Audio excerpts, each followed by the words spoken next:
Vamos começar lendo a palavra escrita no segundo livro dos Reis, no capítulo 22, onde está escrito assim: tinha Josias 8 anos de idade, e quando começou a reinar, e reinou 31 anos em Jerusalém.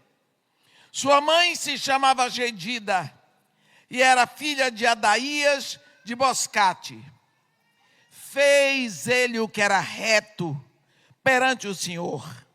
Andou em todo o caminho de Davi, seu pai, e não se desviou nem para a direita, nem para a esquerda. No 18º ano do seu reinado, o rei Josias mandou o escrivão Safã, filho de Azalias, filho de Mesulão, à casa do Senhor, dizendo: sobe a Ilquias, o sumo sacerdote, para que conte o dinheiro que se trouxe à casa do Senhor, o qual os guardas da porta juntaram do povo. Que o deem nas mãos dos que dirigem a obra, e tenha seu cargo a casa do Senhor, para que paguem aqueles que fazem a obra que há na casa do Senhor, para repararem os estragos da casa. Aos carpinteiros, aos edificadores e aos pedreiros, e comprem madeira e pedras lavradas, para repararem os estragos da casa. Porém, não se pediu conta do dinheiro que se lhes entregara nas mãos, porque procediam com fidelidade. Então, disse o sumo sacerdote Ilquias ao escrivão Safã: achei o livro da lei na casa do Senhor. E Ilquias entregou o livro a Safã, e este o leu. Então o escrivão Safã veio ter com o rei e lhe deu relatório, dizendo: teus servos contaram o dinheiro que se achou na casa e o entregaram nas mãos dos que dirigem a obra e têm a seu cargo a casa do Senhor. Relatou mais o escrivão Safã ao rei, dizendo: o sacerdote Ilquias me entregou um livro. E Safã o leu diante do rei. Tendo o rei ouvido as palavras do livro da lei, rasgou suas vestes. Ordenou o rei a Ilquias, o sacerdote, a Aicão, filho de Safã, a Acbor, filho de Micaías, a Safã, o escrivão, e a Asaías, servo do rei, dizendo: ide e consultai o Senhor por mim, pelo povo e por todo Judá, acerca das palavras destes livros que se achou. Porque grande é o furor do Senhor que se acendeu contra nós, porquanto nossos pais não deram ouvido às palavras deste livro, para fazerem segundo tudo quanto de nós está escrito. Amém. Aqui nós temos um momento específico em que nós vemos a tremenda, proeminente necessidade da palavra de Deus.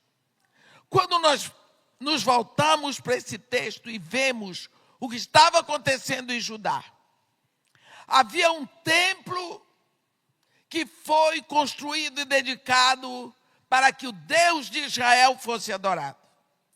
Haviam sacerdotes, escribas, havia o livro, mas o livro não era aberto. Nós vamos ver que por essa época de Ilquias, porque Ilquias começou a reinar com 8 anos, só a Bíblia diz, no 18 anos depois, ele foi dar atenção ao templo. O seu avô, Manassés, se você olhar no capítulo 21, no versículo 2, diz que Manassés fez o que era mal perante o Senhor. O filho de Manassés, o rei Amon, no versículo 20, fez o que era mal perante o Senhor. Vem Josias, 8 anos. Depois de 18 anos, esse rapaz resolve dar atenção ao templo. A Bíblia diz que haviam estragos. O povo deixava dinheiro de ofertas, mas nem isso se tirava. O estrago, o desleixo com as coisas do reino. O que estava acontecendo? Vamos ver aqui. No capítulo 23, se você quiser dar uma olhadinha, olhe no que está escrito no versículo 4. Então o rei ordenou ao sumo sacerdote Ilquias e aos sacerdotes da segunda ordem e aos guardas da porta que tirassem do templo do Senhor todos os utensílios que se tinham feito para Baal e para o poste ídolo e para todo o exército dos céus, e os queimou fora de Jerusalém nos campos de Cédron e levou as cinzas deles para Betel. Olha o que estava acontecendo dentro do templo que foi erguido para adorar a Deus. Baal estava sendo adorado lá dentro. Era um centro de macumba que funcionava dentro do templo do Senhor. Todo o exército do céu sendo adorado ali dentro. Mas o templo tinha sido consagrado um dia. Ainda existia sacerdócio.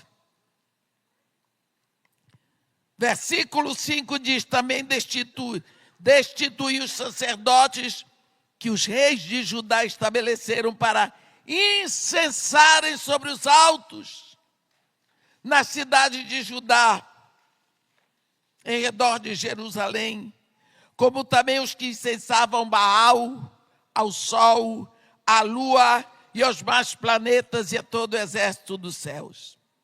Versículo 7 diz, também derribou as casas da prostituição cultual que estavam na casa do Senhor, onde as mulheres teciam tendas para o poste ídolo. Versículo 11.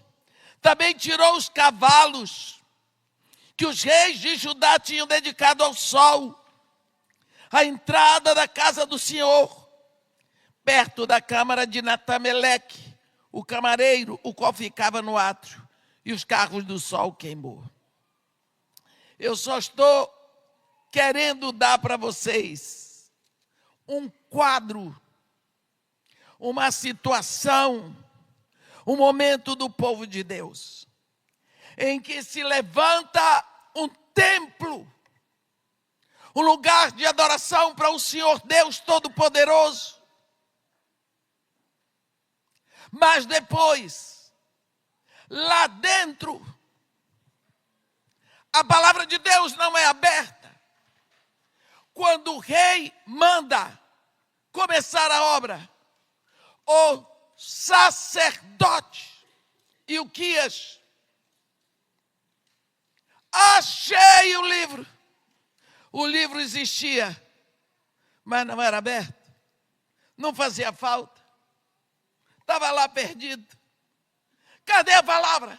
Se o livro está fechado, a palavra não é conhecida. Para que o livro? É só um enfeite.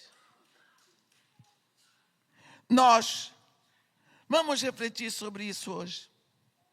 O que Deus quer que pensemos sobre nós como templo. O que está sendo adorado aqui. O que é que está acontecendo dentro. O livro está fechado porque ele existe. O que está acontecendo com a palavra de Deus nas nossas vidas? Meus irmãos, quando nós lemos o Evangelho de João, ele diz: no princípio era o verbo, palavra, e o verbo estava com Deus, e o verbo era Deus. Ele estava no princípio com Deus. Todas todas as coisas foram feitas por intermédio dele. De quem? Do verbo, da palavra, da comunicação. E sem o verbo, sem a palavra, sem a comunicação, nada do que foi feito se fez, porque a vida está na palavra. E a palavra é a luz dos homens. E quando esta palavra entra nas trevas, as trevas não resistem. Nós, hoje, estamos no final do 2º milênio de que Jesus Cristo deixou a sua igreja aqui na terra. A palavra veio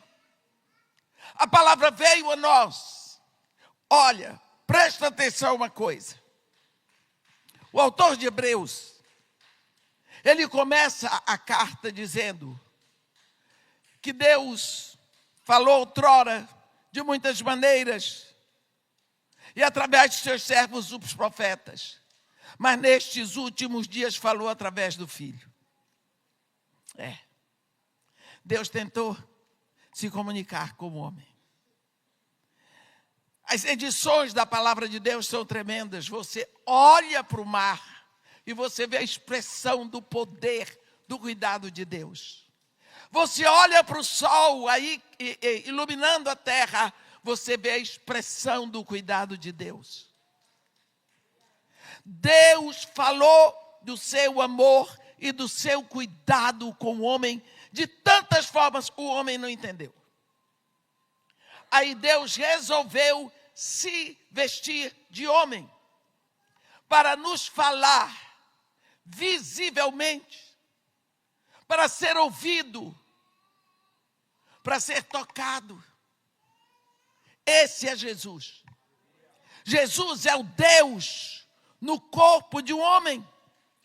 Ele falou, você vê, o amor não é uma novidade. No Antigo Testamento, Deus diz, amarás o Senhor teu Deus de todo o teu coração, de toda a tua alma, de toda a tua força, com todo o teu entendimento.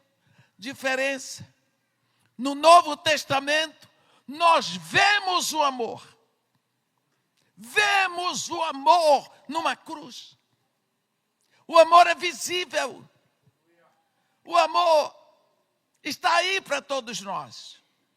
No tempo de Josias, o livro existia esquecido, fechado. Já no tempo de Manassés, seu avô, o livro não era lido. No tempo de Amon, seu pai, o livro não era lido. Agora ele mandou mexer, o sacerdote diz, achei este livro. O livro da lei, o que é que eles tinham? Estava esquecido em Judá.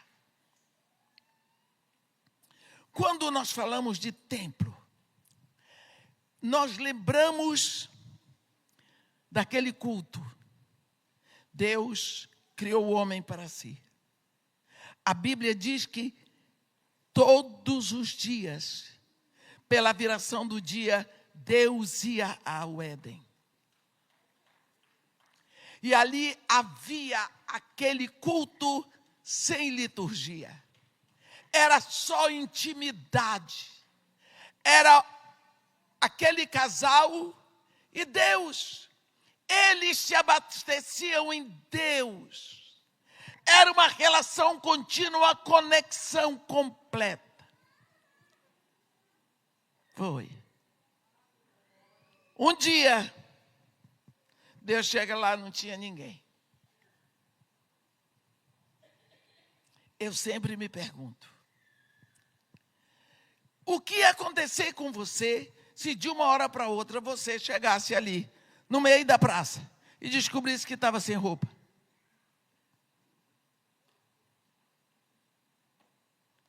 Olha, eu não entendo e nem vou entender, e não é para entender, porque que Adão não gritou. Porque assim que ele comeu o fruto, ele ficou desconectado de Deus, ele tinha que gritar para Deus.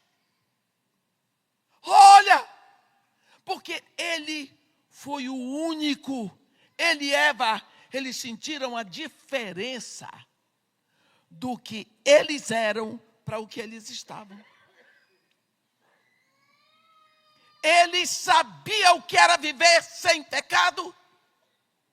Eles sabiam o que era viver conectado com Deus. Eu não. Porque em pecado me concebeu a minha mãe. Eu nasci morta espiritualmente. Todos nós, a partir de Adão, nascemos mortos espiritualmente, desconectados de Deus. Nós não conhecemos.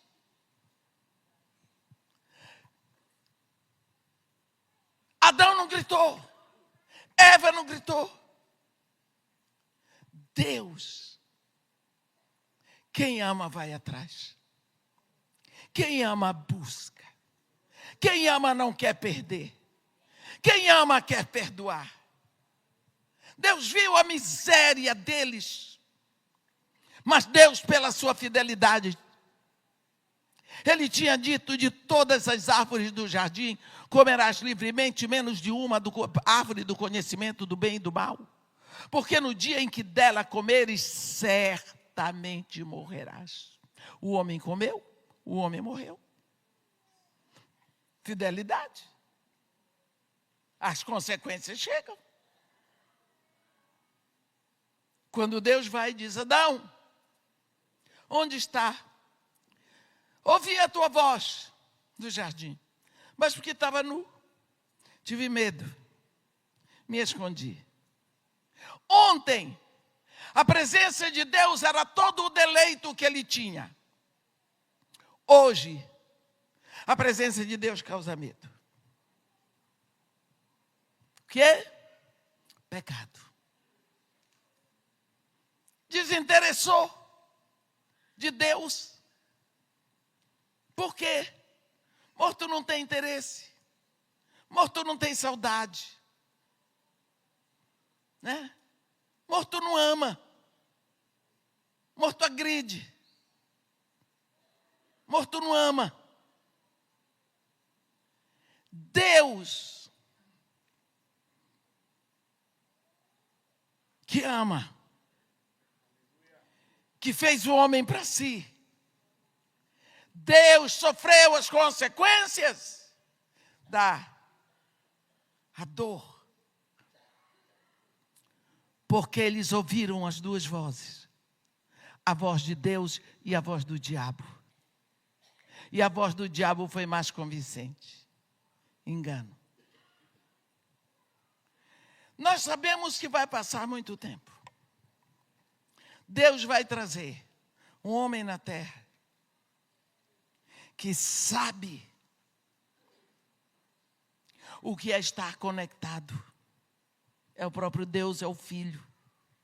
E que sabe o quanto fere ao Pai.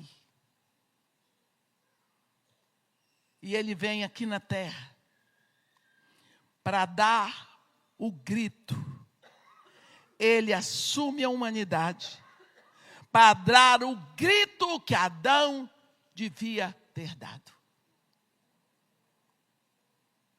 Quando nós lemos que houve a Páscoa, a última Páscoa, Jesus saiu cantando com os discípulos o hino do grande Halel, do Salmo 136. Desceu o vale do Quidrom e foi para um jardinzinho, o Getsemane, e ali ele começou a agonia.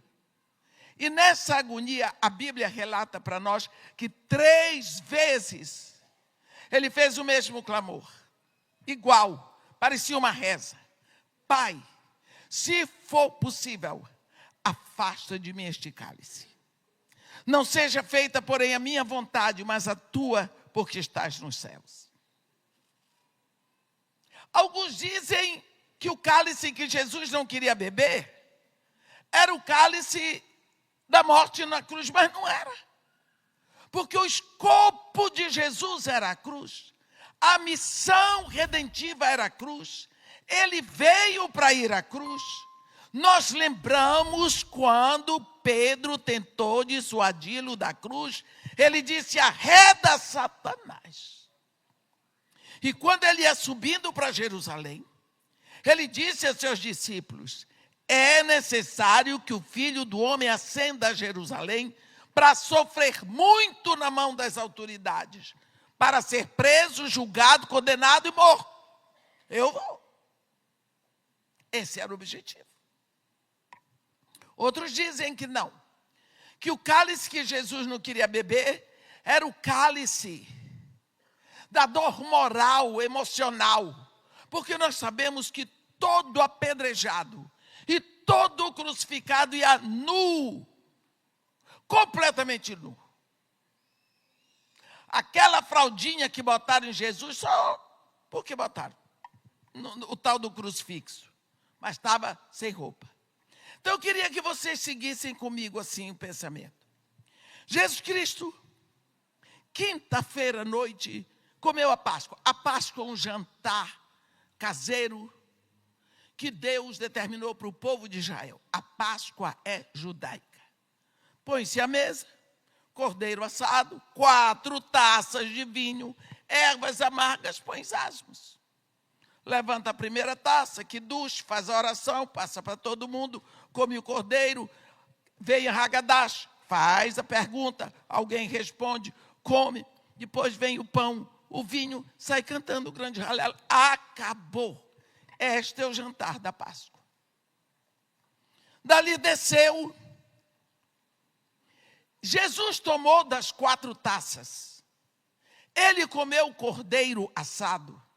Ele comeu o pão. Jesus Cristo é homem, homem, homem, homem. Entra em agonia no Getsemane. Vai preso. É levado para Pilato, aos empurrões. De lá vai para Anás, que era sogro de Caifás. Da casa de Anás para a casa de Caifás.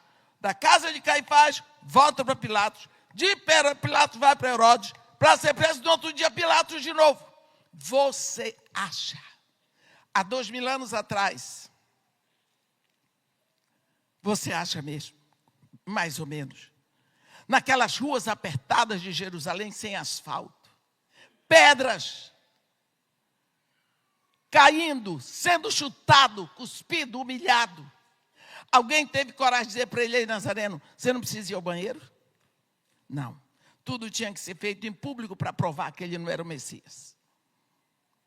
A situação de Jesus, quando teve que pegar a cruz para ir para o Calvário, ela é notoriamente diferente dos outros 2 condenados, porque os outros 2 crucificados com ele carregaram a cruz, mas ele já estava numa situação tão deplorável, que pegaram um negão que ia passando, né, para ajudá-lo,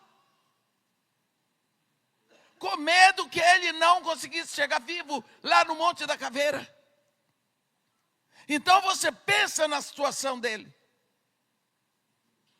Mas não era essa o cálice que ele não queria beber. Qual era o cálice que Jesus não queria beber? Lembra que Deus fez o homem conectado com ele. Todos os dias Deus estava com o homem naquela ligação. Não é? Mas Deus tinha dado uma palavra: haja luz. E em seguida Deus diz: haja separação entre luz e trevas. Separação, meus irmãos, saiu da boca de Deus, é eterno. A separação entre luz e trevas é eterna. Quando Jesus está na cruz, Jesus está de frente para o Pai o tempo todo. A primeira palavra que Jesus diz na cruz é: Pai, perdoa-lhes, eles não sabem o que fazem. A última palavra de Jesus na cruz é: Pai, nas tuas mãos eu entrego meu espírito. Jesus estava de frente para o Pai o tempo todo. Mas e aí? E o cálice? A Bíblia diz, 1 de João 1,5, Deus é luz, e nele não há treva alguma. Pecado é treva. Chega a hora de Jesus se transformar em treva e ficar igual a mim. Chegou a hora em que ele vai beber a minha maldição, a minha morte, a minha treva. Ele vai se tornar no mais imundo de todos os pecadores, ali na cruz. Ele vai beber o cálice que me separa de Deus. E quando chega essa hora que ele bebe, ele se transforma na maior pústula de pecado. E nessa hora, a comunhão dele com o Pai está quebrada, porque Deus é luz e ele é treva. Nessa hora ele grita: Eli, Eli lama sabachthani. O grito que Adão tinha que ter dado: Deus meu, por que me abandonaste? Meu irmão, você poderia ter dado esse grito? Nunca. Eu também não. Só duas pessoas: Adão, o marido de Eva, ou Jesus. Porque esses sabiam a conexão com Deus. Esses sabiam a diferença. Nós nascemos, nunca sentimos. Lá na cruz, Jesus Cristo diz: porque me abandonaste. E depois que ele dá o grito, ele diz: está pronto. Está pronto. A redenção está pronta. Tudo está consumado. Eu já fiz o que vim fazer. Nas tuas mãos eu entrego o meu espírito. Este grito foi necessário à própria vida dele, por causa da intensidade do amor de Deus. Ele sente a dor do Pai. Daí nasce o princípio do arrependimento. Nós estamos passando por um momento da igreja na terra, uma igreja indiferente, porque o arrependimento não tem chegado aos corações. Não tem. A igreja virou uma festa, uma noiva indiferente, uma palhaçada. Queremos ganhar o mundo, tendo o mundo dentro de nós, como este templo. E quantas vezes nós estamos um templo igual a este? Por fora somos templo, por dentro. Quem está sendo adorado lá dentro? Vamos olhar uma coisa. Quando Deus começa o Novo Testamento, o momento da pregação, surge João Batista no deserto da Judeia e começa. Primeira palavra que sai da boca daquele homem: arrependei-vos, porque está próximo o reino dos céus. João Batista vai preso por Herodes, decapitado e tudo mais. Vem Jesus, lá na Galileia. Começa a pregar: arrependei-vos, porque está próximo o reino dos céus. Dia de Pentecostes, primeiro sermão de um pecador, no poder do Espírito Santo. Dia de Pentecostes. Pedro fez o sermão, O povo apelou. O povo tomou conhecimento do pecado. O povo tomou conhecimento. Nós crucificamos no madeiro maldito o Messias enviado. Olha o mal que fizemos. Nós não sabíamos, mas nós fizemos. E agora, o que faremos, Pedro? Arrependei-vos. Crede no Senhor Jesus. Recebereis o dom do Espírito Santo. Jesus Cristo mandou, está escrito, que se pregasse arrependimento para o cancelamento do pecado. Então, se Jesus manda que se pregue arrependimento para que o pecado seja cancelado, como é que vai ter cancelamento de pecado sem arrependimento? Como? É fácil, às vezes, a gente está numa igreja pregando, a pessoa está, aleluia. Eu gosto assim, o povo está pensando. Prefiro. Por quê? Isso não é uma festa. O que está acontecendo conosco, será que os pilares da igreja, arrependimento, santificação, novo nascimento, estão sendo levados a sério hoje? Ou porque a igreja está tão capenga? Como que você vai sentir sede da palavra, se morto não sente sede? Por que você tem que se arrepender? Por quê? Como é arrependimento? Ora, se eu, digamos assim, eu sei que o pastor mandou me buscar lá no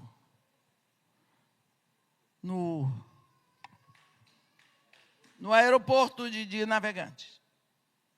Mas acontece, chegou o avião, não tinha ninguém lá. Eu disse, poxa vida, mas o pastor me deixou na mão. E com a raiva do pastor, deu de noite, passei a noite no aeroporto, cadê o pastor? Nem atende telefone. Mas não foi esse pastor aqui, não. É um outro pastor da minha cabeça que eu estou inventando agora. É coisa. Eu digo, puxa vida, aqui, ligo uma pessoa no Rio, estou voltando amanhã para o Rio, vendo se consigo aqui, que o pastor não está nem aí, não mandou, coisa, eu fico muito irada com o pastor. Volto para o Rio, lá eu fico sabendo que na ida para lá houve um acidente e o pastor morreu. O pastor queria me pegar, mas ele sofreu a consequência de me fazer o bem. Então eu me arrependo, porque eu pensei mal, porque eu ofendi, porque eu falei mal de uma pessoa que estava indo para me estender a mão. Então eu me arrependo, dói o meu coração. E se for possível, eu vou vir para a família dele para pedir perdão. Por que eu me arrependo? Porque eu reconheço que eu ofendi uma pessoa que não merecia e que estava me amando. Pecado é ofensa a Deus. Na hora em que alguém me conta a história do amor de Deus, eu reconheço o que Deus tem feito por mim. E eu digo, mas eu preciso conhecer esse Deus que me ama e que me formou no ventre da minha mãe. Então, eu preciso conhecer. Deixa eu lhe contar uma história, meu irmão. Homem não sabe fazer filho. Mulher não sabe fazer filho. Você não sabe. Seu marido não sabe fazer nesse microfone, ia fazer um filho. Mas Deus criou um princípio eterno. E o princípio eterno de Deus é o seguinte: Ele fez o homem e colocou no homem uma semente. A vida toda, um homem com outro homem são dois homens. Uma mulher com outra mulher são duas mulheres. Um homem com uma mulher formam uma só carne.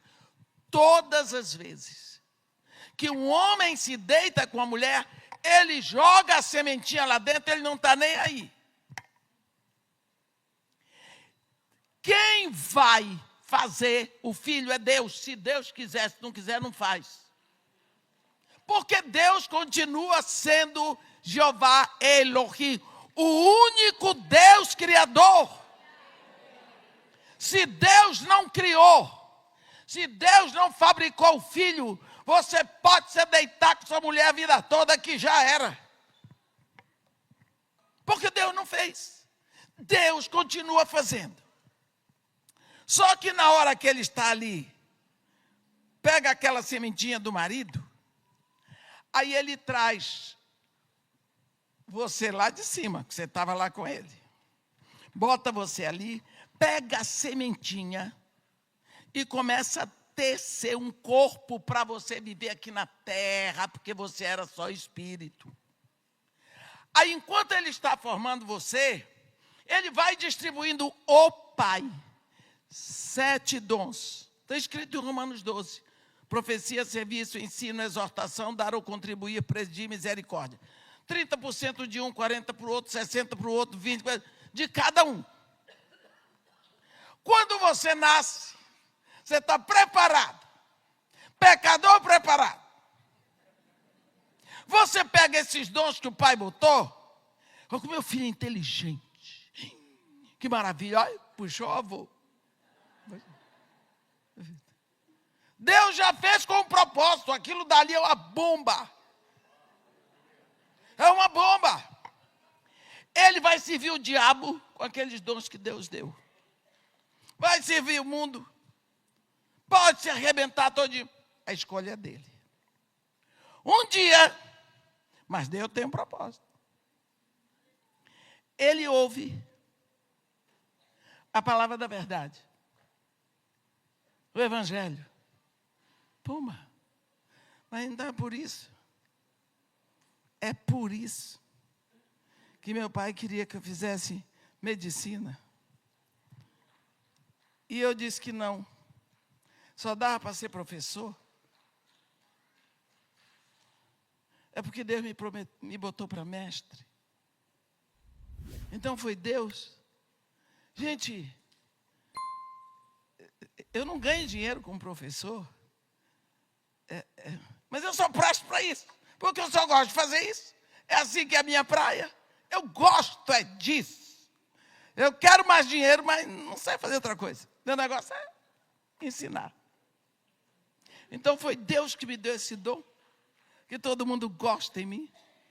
Então o Senhor me fez para ser feliz assim. E eu estava usando isso aqui tudo contra o Senhor, meu Deus. Eu lhe fiz sofrer. Agora, você se arrepende de ter usado o dom que Deus lhe deu para o bem do inimigo de Deus. Então você se arrepende e diz: nunca mais. Senhor, me perdoa. Eu não sabia. Eu não quero mais essa vida. Ó. Metanoia. Você muda. Você muda. Metanoia é uma palavra do grego arrependimento. Você vai nessa direção aqui, você diz: não é essa, está errada. Aí você volta. 180 graus. Isso é arrependimento. Isso acontece. Esse espírito de arrependimento, ore por ele. Ele vem na hora. Aí você passa a amar. Começa a brotar o amor e o interesse por aquele que lhe amou mesmo quando você estava dando na cara dele. Aí, acabou? Não. Mas, irmã, agora eu me arrependi. E daí? Você continua pecador? A raiz do pecado está lá, agora você está no processo de santificação. Eu quero falar para vocês de um momento de João. Joãozinho, nosso irmão, apóstolo. Quando ele escreveu a primeira carta dele, logicamente, todas as 3 cartas dele são dirigidas para a igreja. Mas ele escreveu para pessoas como nós. Pessoas que já se arrependeram, já são filhos de Deus, já têm o Espírito Santo e tudo mais. Escreveu para a igreja. O nosso estilo de vida não é pecado. Mas o pecado pode acontecer. E nós vamos ver 2 trechos em que o próprio Jesus e João dizem isso aí. Ele diz no capítulo 2, filhinhos meus, eu vos escrevo estas coisas, para que não pequeis. Se, todavia, alguém pecar, tendes advogado junto ao Pai, Jesus Cristo, o justo. Ele diz, então, no momento que eu me rendi a Jesus Cristo, eu me arrependi de tudo para trás. Mas como eu ainda sou pecador, o pecado pode acontecer por acidente.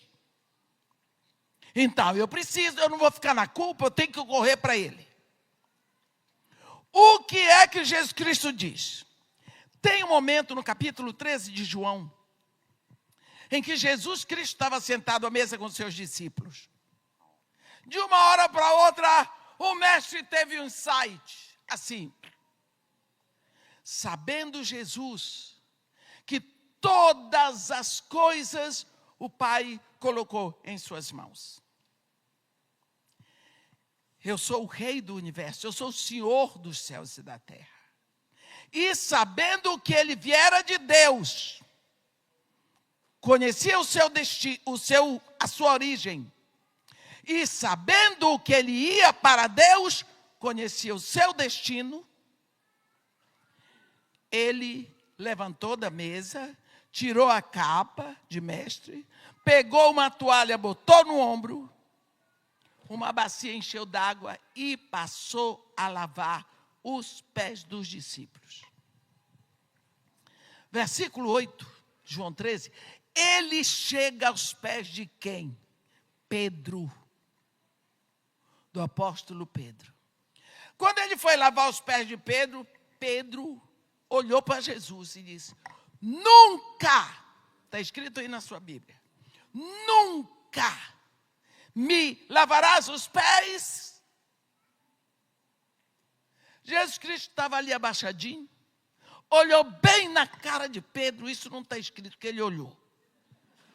Mas eu fico, disse para ele, se eu não te lavar, tu não tens parte comigo. Olhe que resposta. Pedro, se eu não te lavar, tu não tens parte comigo. Está fora. Pedro disse, então não apenas os pés, mas também as mãos e a cabeça. E Jesus respondeu, quem já se banhou, olhe, você e eu. Quem já se banhou não necessita de lavar, senão os pés. Quanto ao mais, está tudo limpo. Preste atenção.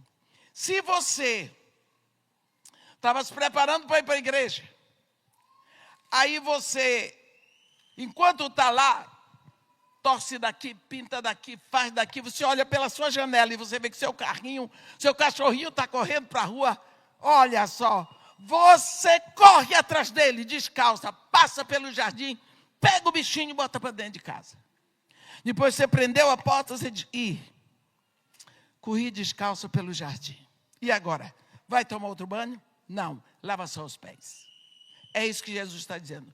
Quem já se banhou não necessita de lavar senão os pés.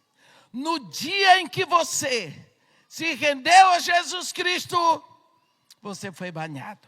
Olha como é que Paulo explica isso em 1 Coríntios 6. Ou não sabeis que os injustos não herdarão o reino de Deus? Não vos enganeis, nem impuros, nem idólatras, nem adúlteros, nem efeminados, nem sodomitas, nem ladrões, nem avarentos, nem bêbados, nem maldizentes, nem roubadores herdarão o reino de Deus. Tais fostes alguns de vós, né? Mas vós vos lavastes, mas fostes santificados, mas fostes justificados em nome do Senhor Jesus Cristo e no Espírito do nosso Deus. Nós fomos todos lavados. Lavados. Depois de limpos, de vez em quando, infelizmente, sujamos os pés. A forma de chegarmos a Ele. Entra no teu quarto. Senhor,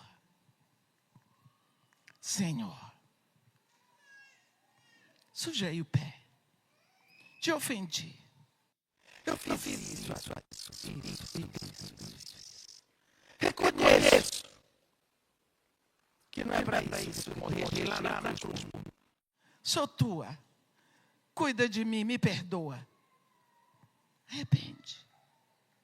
Isso é arrependimento. Muda.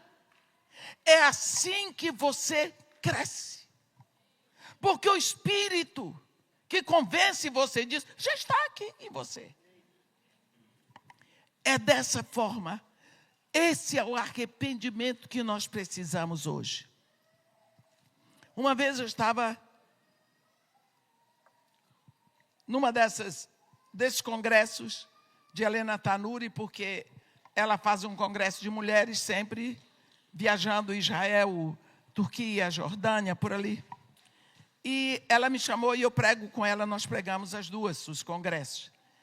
E chegou a hora do batismo. Eu sou de uma igreja ultra tradicional, onde mulher não batiza. Pelo menos eu cresci assim sabendo. Então eu cresci sabendo que só quem batiza é pastor. Olha a ignorância. Eu cresci sabendo que só quem batiza é pastor. Então, como eu não sou pastor, nunca vou ser pastor, então eu não vou batizar ninguém. Olha o que é ignorância. Aí, quando os pastores iam batizar, eu não ficava perto, não tinha que aprender aqui. Orava pelas pessoas que iam ser batizadas e tudo mais. Nesse dia, Deus me pegou de vez assim, vem cá, nega, tchum. Eu disse para minha nora, a minha nora estava lá, eram mais de 90 mulheres. Era aquela fila interminável de mulher dentro do Jordão, todo mundo chorando. Jordão queridinho, Jesus, João Batista. É assim que a gente fica mesmo, tem jeito não. Aí eu disse, Érica, me dá um dinheiro para eu tomar um suco de romã. Enquanto vocês estão por aqui, eu vou tomar um suco de romã. Ela disse, está ali minha bolsa, pega e vai. Enquanto eles estão por lá, eu peguei a bolsa dela. Lá vou eu para a barraca do suco de romã. Nisso vem a Helena, de meia. Eu disse, o que foi, pastora? Você não está pronto, você não está vestido. Eu disse, para quê? Para o batismo. Eu disse, eu não vou batizar. Ela tomou um susto, coitada dela. Por quê? Eu disse, eu não sou pastora. Eu achei que estava abafando. Ela disse para mim, Quem disse que só é pastor quem é pastor que batiza? Minha cabeça fez assim, todos os versículos, desde Gênesis. Porque eu queria encontrar um para dizer para ela, está aqui. Não encontrei nenhum. Mas encontrei Jesus dizendo, ide, fazei discípulos, batizando. Fiquei com raiva do versículo. Porque eu estava errado e o versículo não pode estar. Olhei para ela desse tamanho. Eu desse tamanho. Eu com idade para ser mãe dela. Ela passou o braço em mim, me levou, me deu uma daquelas mortalhas. Começou o meu drama. E agora? Senhor, como é que batiza? E quando Deus se cala, pode gritar. Pode gritar. Senhor, tem misericórdia de mim. Como é que eu posso deixar de ser misericordioso? Deus nunca vai deixar de ser misericórdia. O Senhor me trouxe aqui para passar vergonha? Problema seu.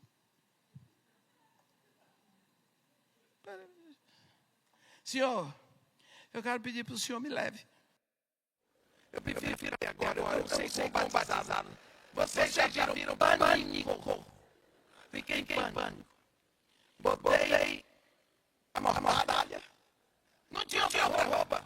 Não levei. Entrei no Jordão. Helena carregando. Ficou pena de mim. Porque ela é braba, mas é misericordiosa. Eu conheço essa peça.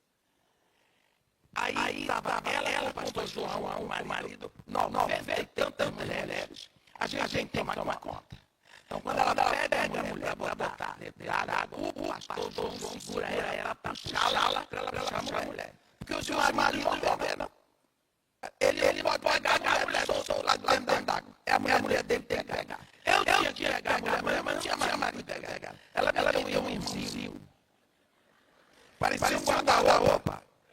O André lá de São Paulo, que a mulher dele chama ele de algodãozinho. É o algodãozinho dela. Olha o tamanho. Desse tamanho dessa largura. Ela disse, eu vou botar o André aqui com você. Ele lhe segura. Quando você botar a mulher dentro da água, você tira a mulher, ele tira você, você vai com ela. E até aquela hora eu não sabia o que fazer. Na hora que eu disse, Senhor, me leva. Passou na frente uma mulher. Oh, Senhor Deus, meu Pai, dessas irmãs bem escandalosas. Filha de Deus, bem escandalosa. Filha de Deus. Porque tem todo jeito, tem igual a mim. Fazem 17 anos que eu vi a irmã de meia pregando em Maryland. E eu entreguei minha vida a Jesus Cristo. Naquele dia, eu lhe pedi que eu queria ser batizada por ela no Rio Jordão. Eu disse, a culpa é sua. E quando eu soube que ela estaria aqui, o Senhor sabe o sacrifício, o Senhor abriu as portas. Quero lhe agradecer. Quando a mulher disse aquilo, eu olhei para aquela mulher e disse, meus irmãos, desapareceu tudo. Só ficou um pedaço do Jordão. Eu não sou dessas pessoas, porque Deus me falou, porque Deus me disse, porque eu tive um sonho, porque eu tive visão. Não. Eu sou mais tradicional, como costumo dizer, né? Pé no chão é aqui. Eu vi. Não foi João que viu, não fui eu. Tinha uma cruz, mas a cruz não era assim. Era assim. Tinha um homem daqui, eu via até aqui. E eu sei que era Jesus. Havia um rombo enorme. Ele estava dentro do Jordão. Na cruz. Tinha um rombo aqui. Aqui saía nitidamente um filete de sangue, um filete de água. Como está na Bíblia. Naquela hora, aquela mulher, você sabe que é uma flecha. Aquela que falou de Maryland, ela veio assim. Aí ela entrou aqui, isso aqui dele ficou deformado. Estufou. E foi passando aqui e saiu pela mão dele para o meio das nuvens.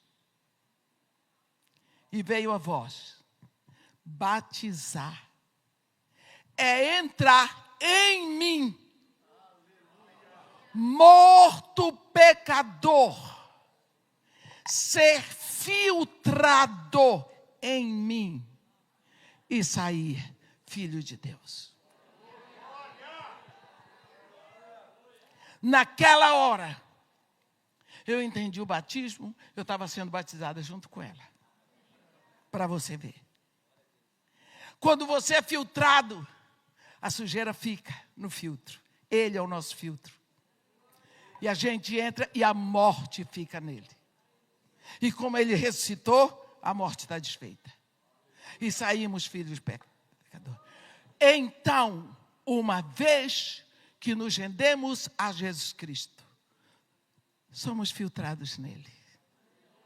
Não tem como voltar atrás. E nós precisamos pensar nisso.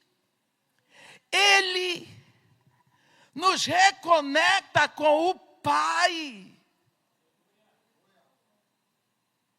Você sabe o que é você comprar uma geladeira maravilhosa? Eu estava vendo nos Estados Unidos agora televisão na porta. Para que eu quero televisão na porta da geladeira? Mas tem gente que gosta, assistindo programa. Você bota tudo que você quiser dentro da geladeira, mas se você não conectar na energia elétrica, não vai funcionar. Por quê? Porque a geladeira foi fabricada para funcionar, conectada na energia elétrica. Quando Deus fabricou você, Ele é seu fabricante, Ele fabricou você para você funcionar conectado nele. Se você não estiver conectado nele, você tem tudo. Mas não tem a conexão, não tem a vida, não tem um propósito. Mas está conectado no mundo? Está conectado em outras coisas, porque você tem a alma. A alma, ela nos conecta ao mundo. Deixa eu dizer uma coisa para você, eu sou psicóloga. E meu doutorado nem em teologia, nem em psicologia. Larguei tudo. Não quero nem saber disso. Por quê? Meus irmãos, a nossa alma não tem jeito se não for pelo Espírito. Deus manda Jesus para que tenhamos a possibilidade de nascer de novo. Porque o nosso espírito está morto. Jesus vem para dar vida no Espírito.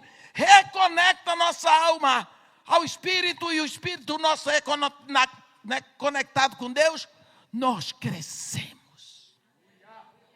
Na luta, na dificuldade, sim. Jesus Cristo não prometeu vida fácil para ninguém. No dia em que você se rendeu a Jesus Cristo, você ligou a tomada do Espírito. Agora, a sua alma, que estava acostumada, desculpa a expressão, na safadeza, habita uma segunda natureza. Cervejinha, na balada, e outra, vai sentir falta. Aí entra o seu sacrifício. Não, pera lá, agora é diferente. Aí aquilo que lhe agradava a sua natureza pecaminosa, vai começar a dar um certo. E é nessa luta que você vai. E essa luta, olha que Paulo, quando fala disso, ele diz: a alma, a carne, milita, guerreia contra o espírito. E o espírito contra a carne, porque eles são opostos. O espírito vem de Deus, a carne vem do mundo. A alma. Mas a carne não serve. É o espírito que vivifica. Porque se você semeia nas coisas da carne, do mundo, da mente, você vai colher corrupção, podridão. Mas se une ao Senhor um só espírito com Ele. Deixa eu dizer para vocês, tem coisas. Você quando já viu implodir um prédio, os engenheiros passam tempo, botam dinamite e tudo, na hora que dá implosão, aquilo vem abaixo, fica horas só poeira. Depois que passou a poeira, aí você vê que tem umas pilastras resistentes.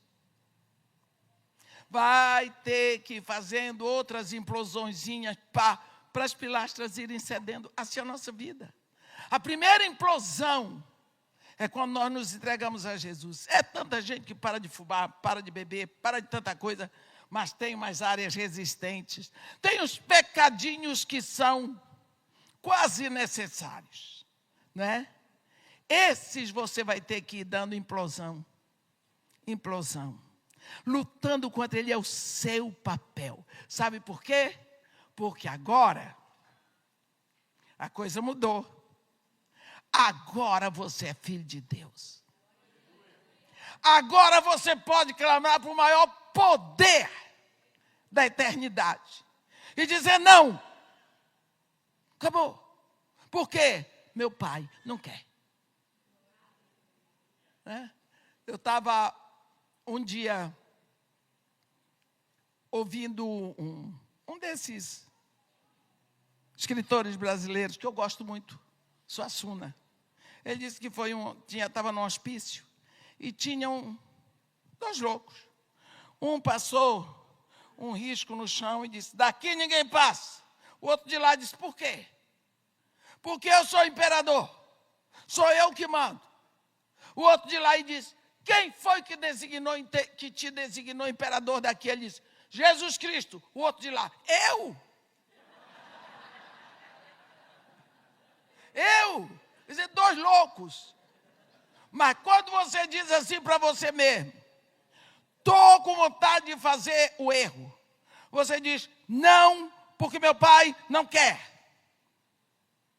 Meu pai, estenda a sua mão. Me fortaleça agora, porque eu não quero fazer aquilo que não é da sua vontade. Quero lhe agradar. Você entrou no caminho da virada. E você vai andar. E você vai ver, cada vez você vai ficando mais firme, porque você começa a ver as coisas acontecerem. Olha aqui. Você é um templo. Isso é o que Deus buscou desde que Adão e Eva se separaram deles. Deus começou a falar. Quando tirou o espírito, quando tirou o povo do Egito, lá no capítulo 23, ele diz, Moisés, diz ao povo de Israel que me traga oferta. Quando você vê aquela lista de oferta, tem tudo a ver com você. Ele queria que o povo visse. E lá no final ele diz, para me construir um tabernáculo para que eu possa habitar entre eles. Deus. Habitar no meio do povo. O povo via aquele tabernáculo. Está lá em Shiló até hoje, né? Deus está no meio de nós. Que não era aquilo que ele queria? Ele queria, dentro de você. E olha, ele está. Agora cumpre a nós crermos e vivermos esta verdade, para que não sejamos um tabernáculo aonde Deus não ocupa o centro. Deus é o Senhor. Como está a palavra? Será que ela está fechada? Será que ela está sendo vivida? Será que é esse Deus que está sendo adorado? O ponto mais alto. Pense, meus irmãos. Quando se faz assim uma série de cultos, é para nós voltarmos, largar tudo lá. Aqui significa subir o monte, separado de tudo, para pensar como é que eu estou. Quanto tempo eu tenho dado para a palavra na minha vida? É você que precisa. Vou dizer uma coisa para você. Deus já lhe deu a unção. Deus já lhe deu o conhecimento. O pastor não pode fazer nada por você. É só você com seu pai. Deus está esperando uma resposta positiva, porque Ele já enviou a sua graça. Amanhã de manhã vamos estar falando sobre graça, se Deus quiser. Então, meus irmãos, quando nós olhamos esta época de Josias, havia o templo tinha sido dedicado, havia o sacerdotes de segunda ordem, escrivão, tudo. Mas lá dentro, Satanás estava recebendo tudo. Mas tinha o templo. Por favor, dá uma pensadinha nisso hoje. Antes de dormir, tire 3 minutos. Bota aquele seu pijamão cheiroso. Senta na beira da sua cama. E diga assim: Senhor Jesus, hoje eu quero ter uma conversa contigo. Aquela velha falou. Será que o Senhor está com saudade de mim? Será que o Senhor está com saudade de mim? Amém.